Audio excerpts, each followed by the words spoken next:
Why was she the only one who didn't flinch when the maps went dark? The briefing room stilled, officers whispering curses under their breath. Generators cut for a moment, lights humming back to life. The screens showed nothing but static, and yet she sat perfectly still. Spine straight, jaw locked, her fingers resting quietly on the edge of the table, as though she had known this silence was coming. Her name was Captain Elise. Few said it out loud, fewer dared say it in front of her. To most of the men around the table, she was simply the ghost, the one who kept showing up at missions no one expected her to survive. And though she carried no rank that placed her at the head of this table, every eye slid to her when the screens failed. No one asked why. The silence felt endless until the colonel cleared his throat, pushing the meeting forward as if nothing had happened. But Elise knew better. She always knew. The mission briefing began again. A convoy route, a hostile valley, civilian aid caught in the crossfire. The words blurred into one another. Objectives, coordinates, supply lists. All of it sounded clean, clinical. But Elise's mind painted something different: faces, frightened ones. Families huddled in the back of trucks, clutching one another while waiting for a road to open that never would. She didn't move. Not when the colonel's eyes landed on her, not when the room filled with doubt. She was used to the wait, used to being the last one called when plans frayed apart. But there was something she hadn't told them, not yet. Her hand brushed the edge of a folded paper inside her pocket, a letter worn thin, ink blurred by time and sweat. A letter she carried into every mission, a name written inside it, a reminder of what she owed, of why she still walked into fire when others faltered. Outside, the desert air raged against the windows. Heat and dust pressed in, a storm gathering without permission. She thought of trees in a forest fire, stripped of green, holding against the inevitable, and in her mind she saw herself the same way. She was already burning, but she refused to fall. When the meeting adjourned, she was the last to leave. The others walked out in clusters, whispering, doubting. She heard it, though they thought she didn't. The usual words: cold, reckless machine. Some hated her silence, others feared it. To them, her restraint was a mask. To her, it was survival. At the door, Lieutenant Harrow lingered, young, restless.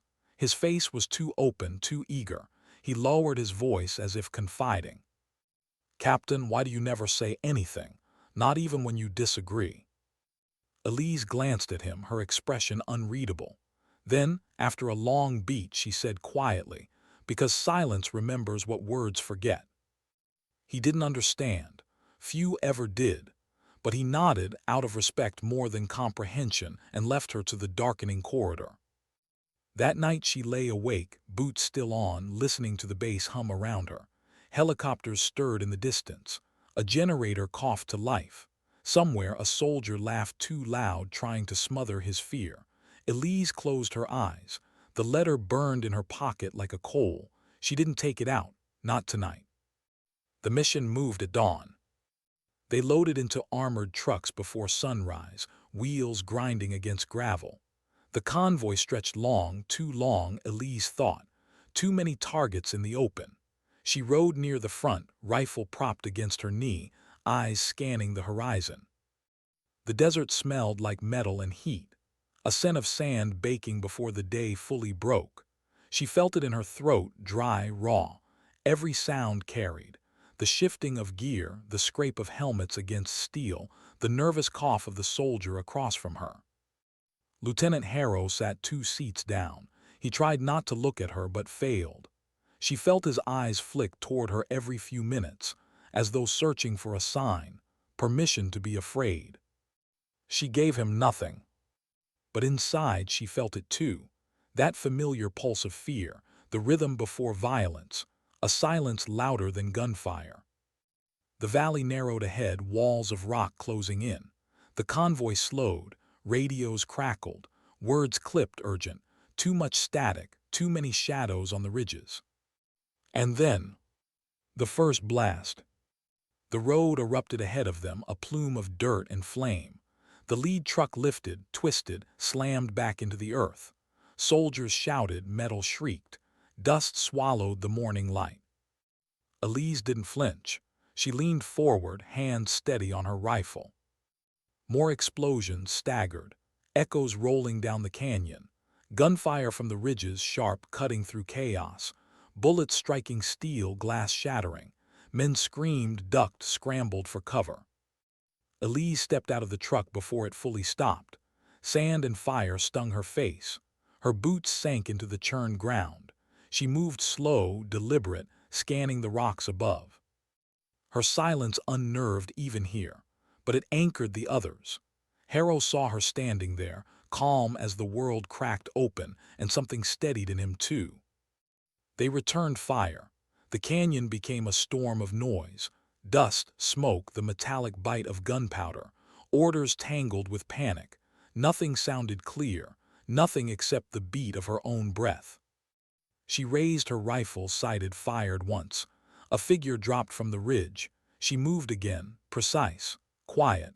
One by one she marked her targets, not with fury, not with haste, with something colder, controlled. But as the firefight stretched, Elise knew this wasn't random, too coordinated, too timed. The valley had been waiting for them, and someone inside had known they were coming. Her jaw tightened, the paper in her pocket burned hotter. Harrow crouched near the truck, shouting over the din, "We're pinned. What do we do?" She didn't answer, not right away. She let the silence stretch, let her mind sift through the storm. Then she spoke, voice low but cutting through chaos. "We don't wait, we move." And in that moment she led, not by command, not by rank, but by presence, the kind that pulled men out of panic and into action. They followed her into fire. But as they moved deeper into the canyon, Elise felt it, that shadow inside the mission, that unanswered question pressing harder than bullets. Who had set them up? And why did it feel personal? The dust had not settled. It clung to the air like breath held too long, choking lungs and eyes. Soldiers coughed through the haze, ears ringing from the echoes of detonations. The convoy was split, trucks smoking, twisted metal scattered across the road. Elise moved first, always first. Her boots crunched over broken glass as she raised her hand, signaling the men to shift with her. No panic, no wasted movement. Just the slow, sharp grace of someone who had walked through fire too many times to fear its heat anymore. But inside her chest ached. Each breath scraped like ash. She tasted copper at the back of her throat. She didn't show it, couldn't. Harrow stumbled to her side, wide-eyed, rifle clutched too tight. His voice cracked when he spoke. "They had the high ground, Captain. We should have been." Elise cut him off with the smallest shake of her head. "Not here. Not now. Explanations could wait. Survival couldn't." Above them, gunfire rattled again. Sharp bursts, deliberate. These weren't amateurs. Whoever set this ambush knew exactly how to herd them. She pressed her back against the side of a crippled truck. Heat radiated from the engine block, smoke twisting into her hair. She peered up the ridge through her scope. Shadows flickered, too quick to hold. She exhaled slow, then fired. A body fell. Harrow flinched at the sound. "How do you always?" "Breathe," she said flatly. "Nothing else." He tried. She heard his lungs hitch, then steady. The boy was learning. Fear was still painted across his face, but for a moment he held it in check. Behind them, Corporal Reyes shouted into the radio, voice tight with static.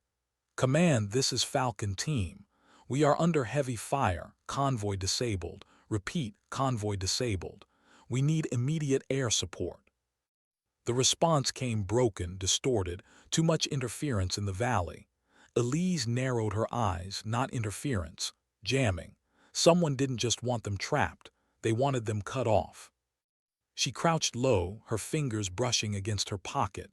That letter, always burning, always there. The reminder that this fight was never just a mission for her. The colonel's voice from the briefing replayed in her head. "Secure the civilians. Extract fast." But she heard another voice layered beneath it, fainter, personal. A promise she had made long ago under the weight of another fire, a promise she hadn't broken yet. A bullet cracked past her ear, slamming into the truck behind her. She didn't flinch. She pivoted, fired once, dropped another silhouette on the ridge. Then came the sound she had been waiting for, the shift.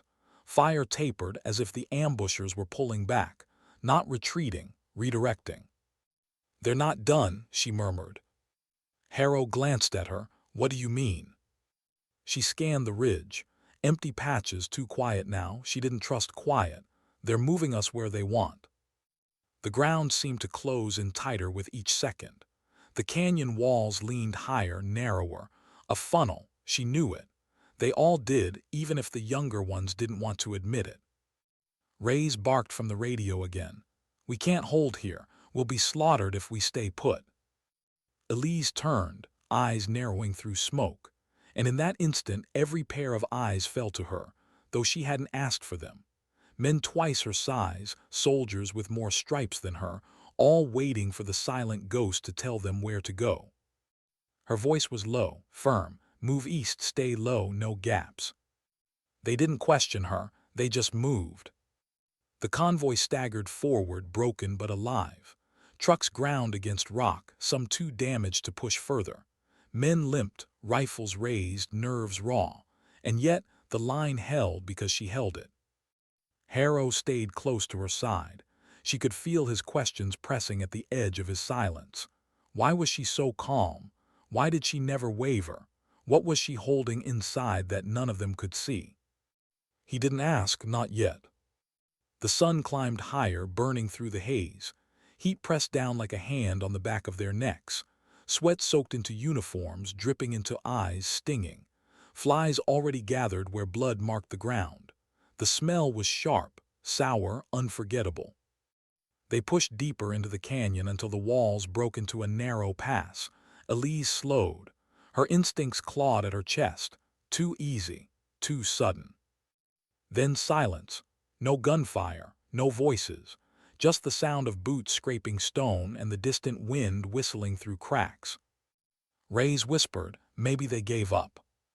"No," Elise said softly. Harrow swallowed hard. "Then where are they?" The answer came in the next second.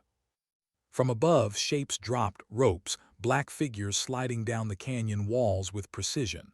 Not wild insurgents, not raiders, professionals.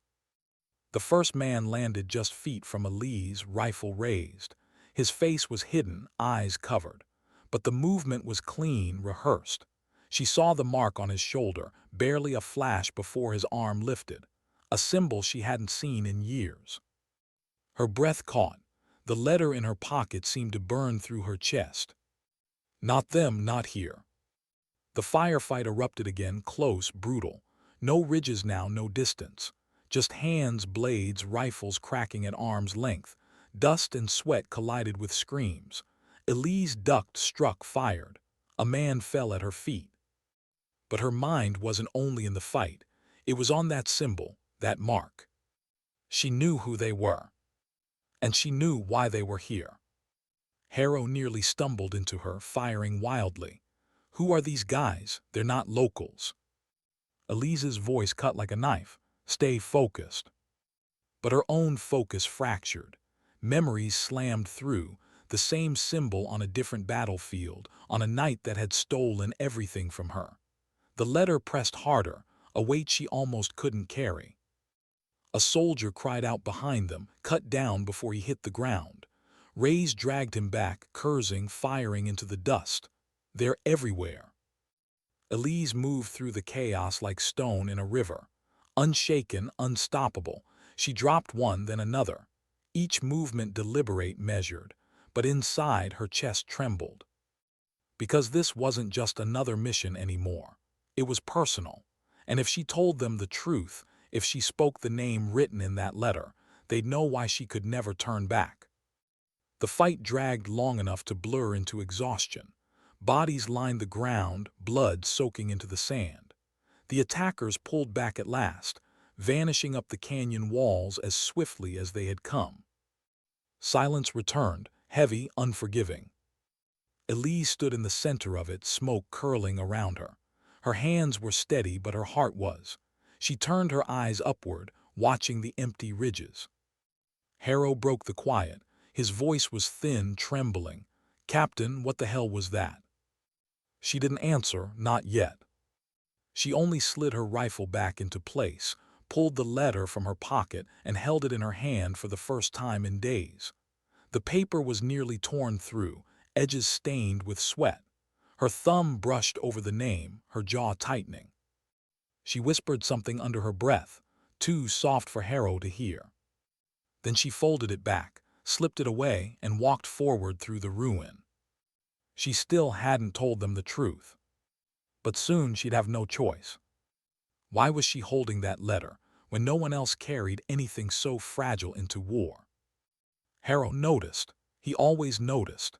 Even through his own shaking hands, through the ringing in his ears from the ambush, his eyes drifted toward her pocket. That folded paper, edges worn, seemed heavier than her rifle. But Elise didn't explain. She never did. The convoy staggered on through the canyon. Smoke trailed behind them, wounded men groaning as they were dragged onto the remaining trucks. The desert sun was merciless now, a white-hot brand across their helmets. Each step felt like dragging chains. No one spoke for a long time. Fear clung to the air thicker than dust. Every soldier knew it. The ambush wasn't over. Whoever those men were, they hadn't come to chase them off. They had come for something or someone. Elise kept her eyes forward. Every sound was sharper now, the crunch of gravel, the buzz of flies, the stutter of a failing engine. She didn't trust the quiet between gunfire. She trusted it least of all. Ray's finally broke the silence. His voice was raw, edged with anger. "That wasn't random. Those weren't insurgents. You saw their gear, too clean, too precise. They knew exactly where to hit us." No one answered, but every glance slid back to Elise. Because she hadn't looked surprised, not once. Harrow shifted closer to her, whispering under his breath, "Captain, do you know them?" Her jaw clenched. She didn't look at him. "Keep your eyes on the ridges."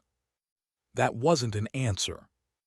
The canyon widened at last, spilling into a plateau. For a moment the world opened. Wind rushed across the sand, carrying heat and silence with it. The men moved slower, almost stumbling. Their shadows stretched long across the ground, brittle as glass. They stopped near a rock formation, sharp, jagged towers that cut the sun. Rays called a halt, giving the wounded a chance to breathe. Elise stayed standing while the others collapsed to the dirt. She scanned the horizon, rifle steady. She could feel Harrow's eyes on her again. He finally spoke, too loud for a whisper now. "I saw your face when you looked at them. You knew, didn't you?" She didn't answer right away. The silence stretched like it always did with her. She wasn't avoiding him. She was measuring something, the weight of words, the cost of truth. At last she said, "Knowing won't help you fight." He blinked at her. "That's not an answer." Her eyes flicked toward him, sharp, tired, unreadable. "It's the only one I'll give." Harrow opened his mouth to push further, but Ray's cut in, frustration boiling. "Enough games. If you know something, Captain, you say it. We just lost half our convoy. Men are bleeding out. And you," he jabbed a finger at her, "you're standing there like it's already decided. So tell me, who the hell are we fighting?" The men around them stilled. Eyes shifted. Sweat streaked their dirt-caked faces. Even the wounded listened, straining through pain. Elise's silence grew heavier. She could feel it pressing from every direction. Expectation, suspicion, fear. She had been through this before. Soldiers who wanted answers she couldn't give. Soldiers who looked at her as if she was part of the fire itself. Her hand brushed the letter in her pocket. A name burned through the paper into her skin. She swallowed hard. "Not yet, not here." Finally she said, "All you need to know is this. They won't stop. Not until they take what they came for." Ray's voice hardened. "And what's that?" Her eyes lifted to the horizon. Heat waves shimmered off the sand, twisting shapes into ghosts. "Me." The word fell like a stone in water. Ripples moved through the group. Harrow stared, Ray's cursed under his breath. No one asked another question, but their silence was louder than shouting. Elise turned away, scanning the ridges again. She didn't care if they trusted her. She hadn't come for their trust. She had come for something else. Something the letter reminded her of every time she reached for it. She remembered another day, another ambush. The same mark on the same black uniforms, fire swallowing the sky, and a voice, breaking, fading, a promise she had made with blood on her hands. Never again. A shout pulled her back.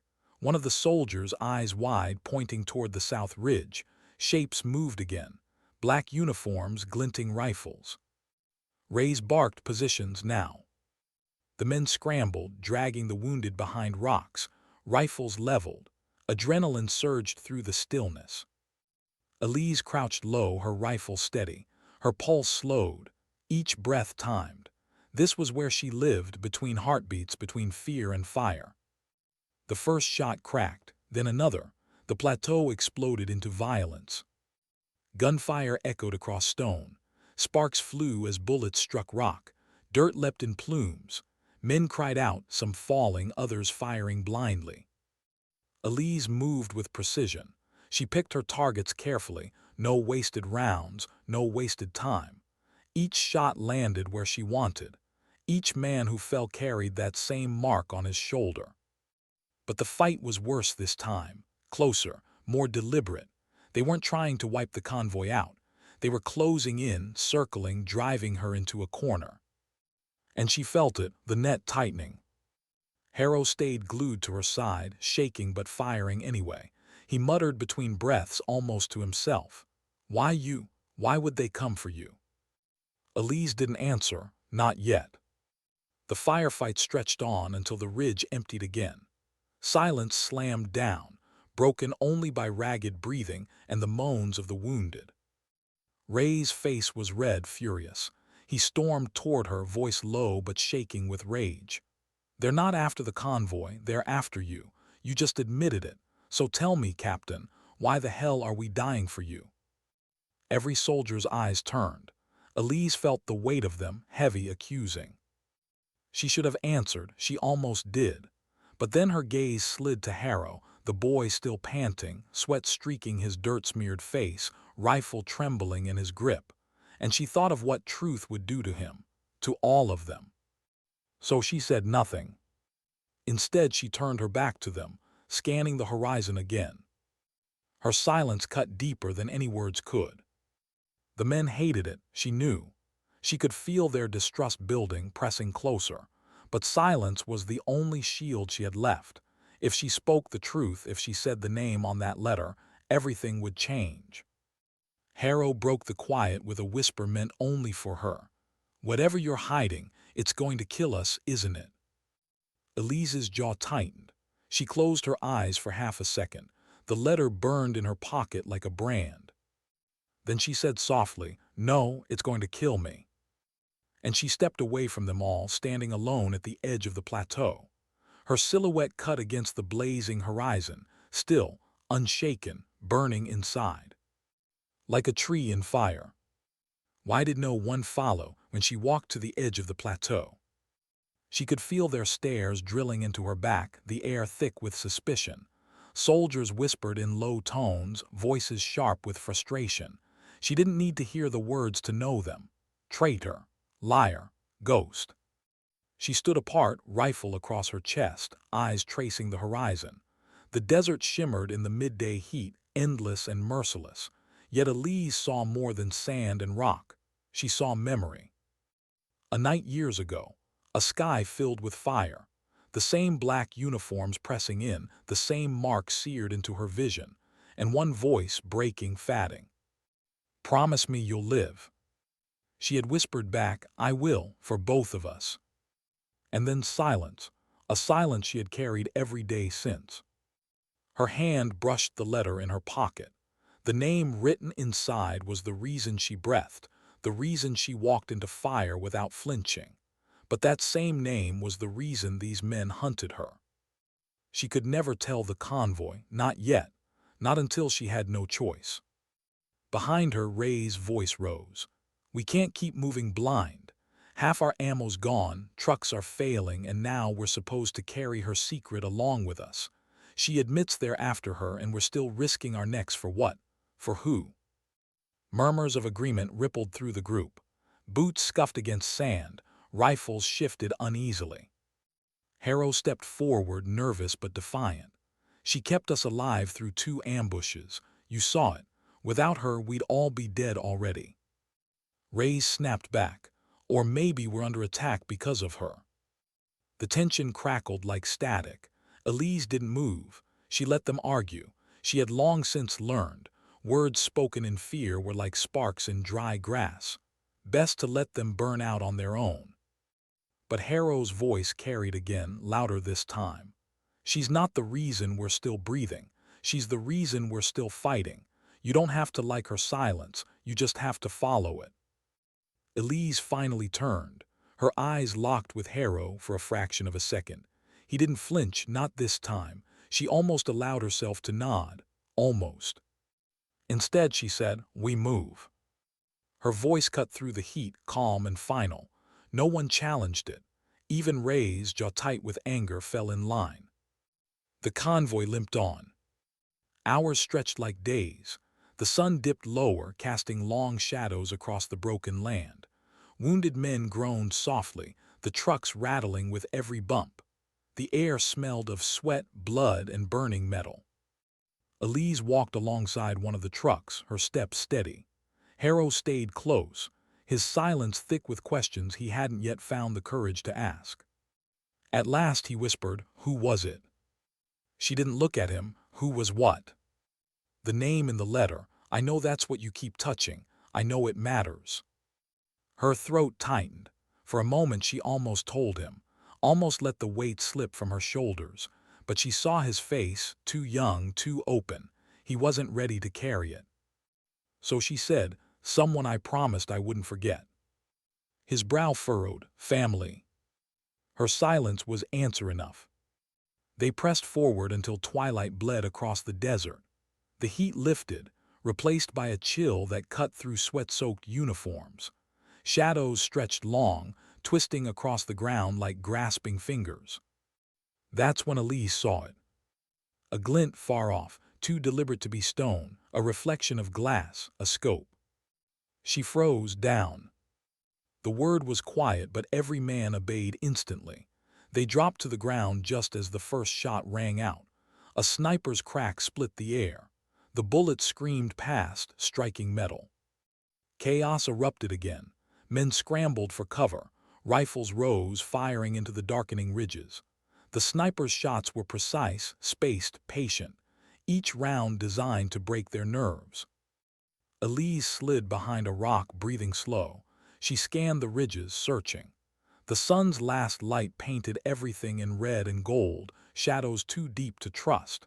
She steadied her scope, eyes narrowing. There, a silhouette, calm, still, waiting for the perfect shot. She aimed, exhaled, fired. The figure dropped. The silence after was heavy, filled only by the ringing in their ears. Ray's cursed, relief and anger tangled in his voice. "How do you keep doing that, like you were waiting for them?" Elise said nothing. She lowered her rifle slowly, her hands steady, but her chest burned because she had been waiting. She knew their tactics, knew their rhythm. Because once, long ago, she had trained with them. She pressed her back against the rock, closing her eyes for a moment. The letter in her pocket was a weight she could hardly bear now. Harrow crouched beside her, panting. "You knew exactly where he'd be." Elise's voice was flat, "Because I've been in his place." The boy's face paled. He didn't press further. Night fell fast. The desert grew cold, the sky opening wide with stars. They built no fire, moved no light. The convoy huddled in silence, breaths fogging in the chill. Elise sat apart as always, her rifle across her knees. Her eyes scanned the horizon, but her mind was elsewhere. Back to the night she lost everything. Back to the fire. Back to the promise she made. She had once stood beside the men who now hunted her. She had worn their mark, carried their creed, until she broke away, until she chose something else. The letter was the proof of that choice, proof of what it had cost her. She unfolded it slowly under the starlight. The paper trembled in her hands. The name stared back at her, a name spoken only in her memory now. She whispered it once, so soft no one could hear. Her eyes burned, but no tears fell. She had learned long ago how to cry without water. A voice broke the silence. Harrow. Whoever it was, they mattered to you. She folded the letter again, slipping it back into her pocket. Her voice was steady, but her heart was not. They still do. He didn't ask again. He just sat beside her in the dark, silent as the stars. The convoy slept fitfully. Fear was their blanket, exhaustion their only comfort. Elise stayed awake, watching, listening, burning inside. Because she knew the truth now. They weren't trying to wipe out the convoy. They weren't trying to steal supplies or crush morale. They were hunting her. And when they came again, it wouldn't be to scare. It would be to finish what had started years ago. She sat alone against the cold rock, the stars reflecting in her eyes. She looked like stone, unshaken. But inside she was fire. Still standing, still refusing to fall. What does it feel like when silence becomes heavier than the firefight itself? They had moved deeper into the ravine, dust clinging to their skin, the sky pressing down in muted grays. The radio was quiet, too quiet. Somewhere above, enemy scouts prowled, waiting for a mistake. And in the middle of it all, she crouched low, rifle balanced across her knees, pulse steady. Yet her mind betrayed her with memories she couldn't silence. Her father's voice came back to her. A fire once broke out near their home. She had been 10. While neighbors scrambled with buckets and garden hoses, her father stood in the path of the blaze, digging a trench alone, unyielding as the flames licked toward him. He didn't win the fight. The fire claimed half the orchard that day. But he didn't bow, he never bowed. And now she understood. He hadn't been fighting to save every tree. He was fighting to show her something, that sometimes it is enough simply to refuse to fall. The weight of that memory pressed against her chest as the team huddled, trading quiet hand signals. A private muttered under his breath, too loud for comfort. His fear leaked through every syllable. "We're not making it out, are we?" She met his eyes, didn't say a word, just shook her head slowly, not in denial but in refusal to let him spiral. He looked back, ashamed of his own doubt. And that was the moment she realized her silence carried more authority than any reassurance could. Above them a single stone tumbled. The enemy was close. They froze, every muscle tight, breaths buried in their chests. The sniper's hand brushed hers, steadying himself. He whispered, barely audible, "You hear it too." She gave the faintest nod. They could wait or they could move. Both choices carried death. The decision fell to her, though no one had said it aloud. Leadership isn't always assigned. Sometimes it simply happens in the eyes of those around you. She raised 2 fingers, then curled them back, signaling, "Wait." Minutes crawled into eternities, dust bit into her throat, sweat dripped into her vision. The silence pressed harder and harder. Somewhere in that suffocating quiet she remembered her brother, how he used to sit at her bedside when storms rattled their childhood windows. He never spoke, never tried to fix her fear. He just stayed, a steady shape in the lightning flashes. It hit her she had become that for them, the steady shape in the storm. Then came the sound, boots crunching above. Enemy voices low in a language most of the squad didn't understand, but she caught fragments, tones, the rhythm of their searching. They weren't just hunting, they were laying traps. Her heart jolted. She wanted to warn the team, to tell them the danger wasn't above but ahead. But if she spoke, they'd be found. So she made a choice. Her body would speak for her. She slid a stone with her boot, redirecting her team's attention. Her eyes cut sharp, pointing where the ravine bent. The captain caught it, read her silence, and pulled the team tighter into shadow. Moments later, an enemy scout appeared on the bend, scanning, his rifle raised. If they had stayed in the open, they would be corpses. The sniper whispered reverent, "She saved us." But she didn't feel like a savior, just a tree in fire refusing to fall. The firefight came without warning. Muzzle flashes split the dark. The ravine lit up like a storm breaking. Bullets snapped against stone, screams tore into the night. She dropped to her stomach, scope against her eye, breath steadying as training overpowered fear. She fired once, twice, 3 times, each shot precise, each one pulling her further from herself. And yet when the chaos broke, when silence fell heavy once again, she didn't feel victory, only the hollow ache of survival. A medic dragged a wounded private into cover, blood slick on his hands. The boy, barely more than a boy, looked at her through pain-glazed eyes. He whispered, am I gonna see home again?"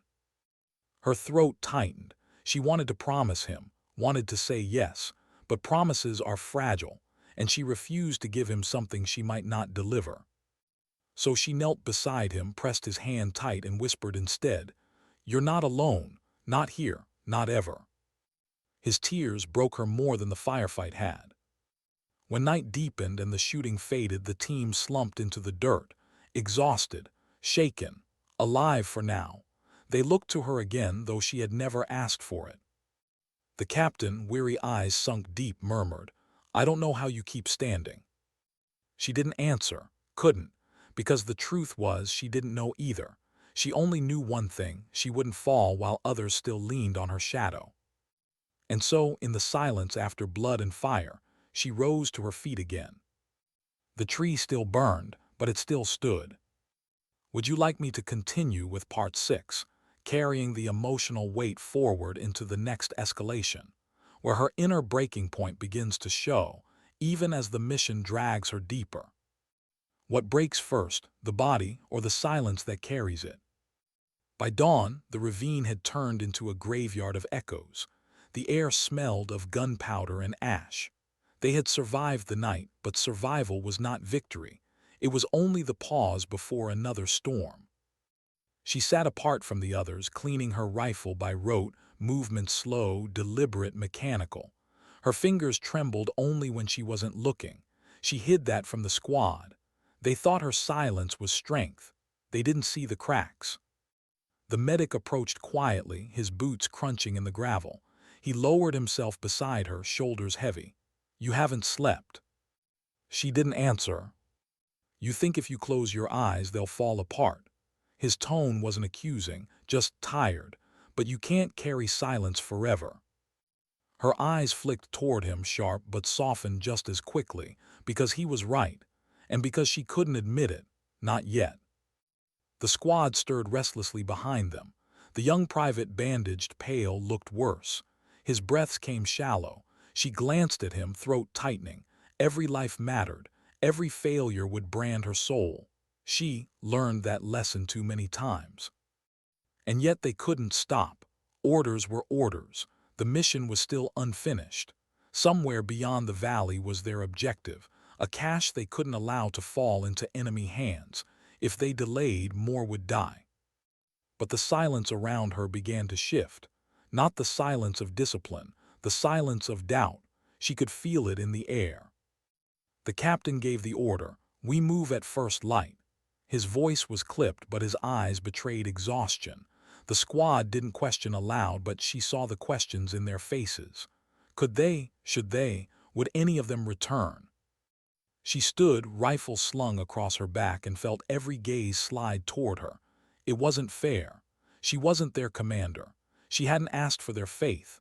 But faith, once given, is a burden no one can drop. As they moved, the mountains closed in. Their world shrank to jagged stone, shifting shadows, and the steady drum of boots against dirt. The sniper muttered half prayers under his breath. The private limped, teeth clenched against pain. The medic's hands never stopped shaking. Each of them was unraveling, thread by thread.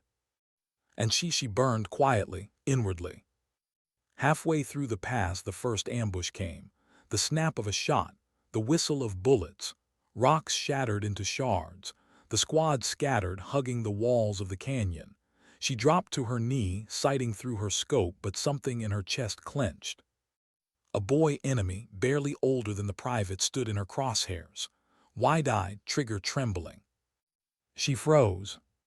For the first time since the mission began, her finger wouldn't move. The sniper shouted, "Take him." Her vision blurred. For a second she saw her brother, that same storm-lit face, the same trembling resolve. She blinked hard and the illusion broke. The boy squeezed his trigger. A round cracked past her ear so close it burned. She didn't think, she fired. The boy dropped. The silence that followed wasn't relief. It was heavier than gunfire. She stared through her scope, chest hollow, bile creeping up her throat. The medic called her name, sharp, trying to snap her back, but all she could think was, she had crossed another line. They pushed forward, step by bleeding step, until the canyon widened into a plateau. Wind screamed across the open ground, carrying the scent of smoke from far-off villages. She looked back once at the squad, dragging their bodies forward, stubborn, broken, but unyielding. And she felt it again. The fire, the unrelenting burn of carrying them, of refusing to fall. That night, as they huddled against the cold, one of the older soldiers whispered a story. His daughter had sent him a letter before deployment. In it, she had drawn a tree, just a tree, no words. "Maybe she knew," he said softly, staring into the fire. "Maybe she knew I'd need a picture to remind me why we stand." She didn't answer, but her chest ached with a strange recognition. Because that was what she had become for them, their tree, their shape against the fire. Yet deep inside, she wondered, how much more could she burn before she broke? Would you like me to carry this thread into part 7, where her breaking point begins to surface openly, and the mission forces her to choose between saving her squad and saving herself? What does it mean to break, quietly, without sound, without anyone noticing until it's too late? The night was bitter. The plateau's wind cut through their thin layers, carrying dust that scoured skin raw. They had no tents, no warmth, only the fire of exhaustion keeping them upright. She sat apart as always, rifle balanced across her lap, staring into the dark as though it could answer questions she hadn't dared voice. The young private was failing. His fever burned, his body weak, his breath shallow. The medic did what he could with too little bandages, whispered reassurances, prayers he didn't believe in. But they all knew. Each man carried the knowledge in his silence. He wasn't going home.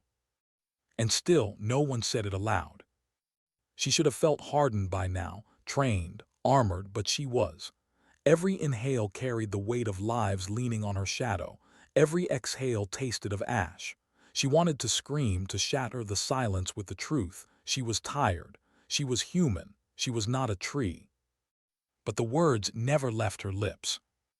At dawn, they moved again, toward the objective, toward another graveyard waiting to be filled. Her legs carried her, but her spirit dragged behind. The captain slowed, falling in beside her. His voice was low, raw from dust and fatigue.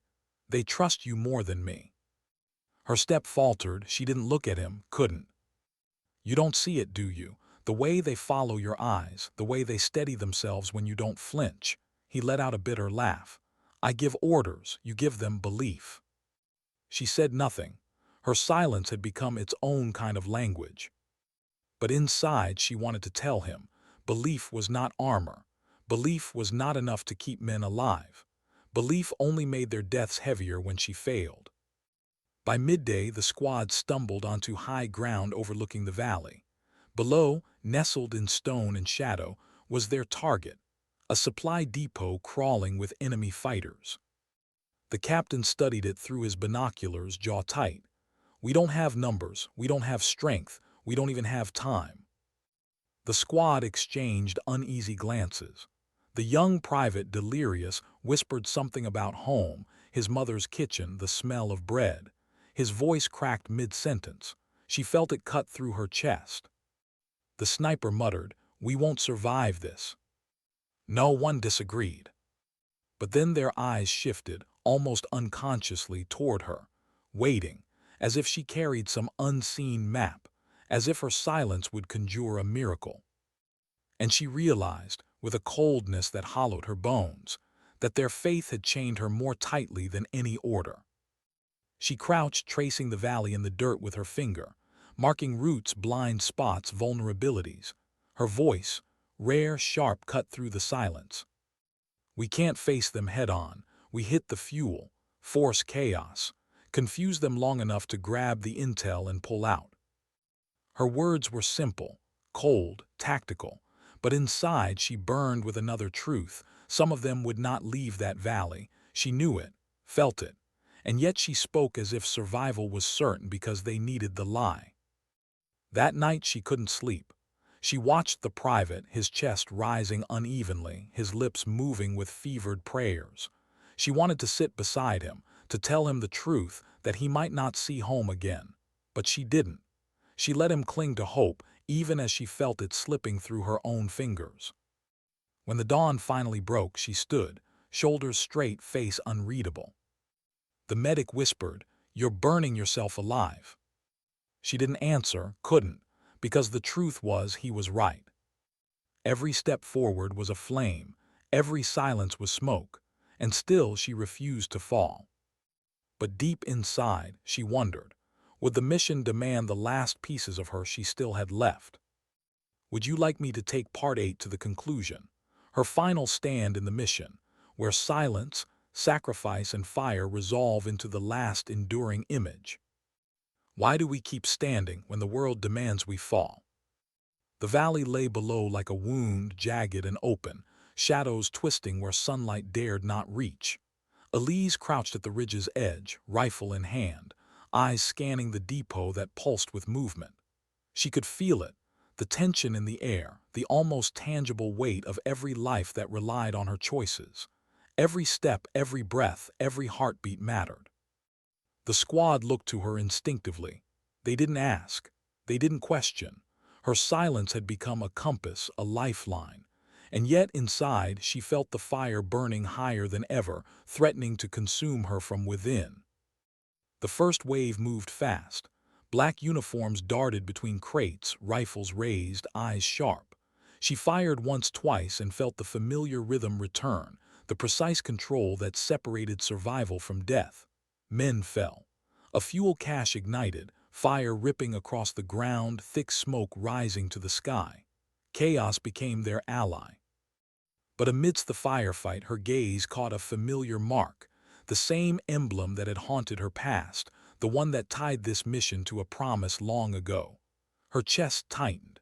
It wasn't just war anymore, it was personal. Harrow stumbled beside her, wide-eyed, breath ragged. "Captain, they're everywhere." She didn't flinch, she never had. She swept her scope across the depot, her focus razor-sharp. Each shot was deliberate, each decision weighted with calculation. But beneath it all, her mind screamed warnings she couldn't voice. Some of them wouldn't make it. Rays covered the rear, firing blindly into shadows. A man charged too close and she dropped him with a clean shot. Blood spattered her hands, yet she didn't recoil. Her inner fire burned higher, not anger, not pride, but the relentless resolve that survival demanded. The enemy pushed forward, but Elise had already mapped their movements, their rhythm. She led her team through calculated strikes, guiding them like a ghost across the battlefield. Every fallen soldier behind her tightened the ache in her chest, but she pressed on, knowing retreat was impossible. Hours passed like minutes. The sun climbed, merciless. Dust coated every surface, sweat stung eyes, and the smoke of burning fuel stung lungs. Still, she moved, always first, always scanning, always alive in the fire even as it consumed her. And then came the critical moment. The last crate, the intelligence they had risked everything for. It sat exposed, a prize amidst the chaos. Elise gestured to Harrow. He moved forward, trembling, but she stayed, covering him, every nerve taut. A sniper's crack echoed from the ridge above. She dove, rolling to the side, narrowly avoiding the bullet. The private screamed as another fell beside him, and still she refused to falter. Harrow reached the crate. The intel was theirs. She exhaled, tension momentarily easing. But the enemy wasn't done. They surged forward, concentrated, relentless. Elise stood, taking aim, firing, each shot precise, each movement deliberate.